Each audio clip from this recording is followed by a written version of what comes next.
מישהו מאוד יקר לליבי אושפז בשלוותה, ומצבו היה ממש לא טוב, וכדי לשמח אותו החלטתי שאני מביאה משהו שהוא מאוד מאוד אוהב וגם יכול לגרום לריפוי. ביקשתי ממוזיקאים שיבואו ויעשו מעגל שירה.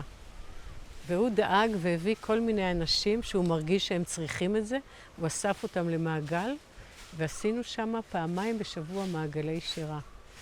והמטפלים, זה לא היה פשוט להכניס מעגלי שירה, כי זה לא היה מקובל, והם תמיד צריכים בקרה של מי מטפל ושזה יהיה בהשגחתם, וזה נתנו לי אישור לפעם אחת, ואחר כך הם ממש ביקשו שנמשיך ונמשיך את זה, כי האנשים עברו שם שינויים מדהימים.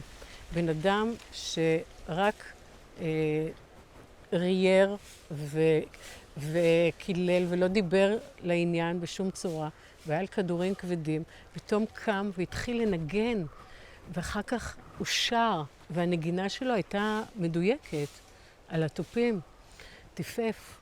והם ראו את זה הצוות שהיה כל הזמן מסביב, והוא רק ביקשו שנמשיך ונביא מוזיקאים ויעשו מעגלים, ונתנו לנו להמשיך את זה לשעות לא מקובלות, וישבנו על הדשא ככה פעמיים בשבוע, זה היה מרגש ורפואה גדולה.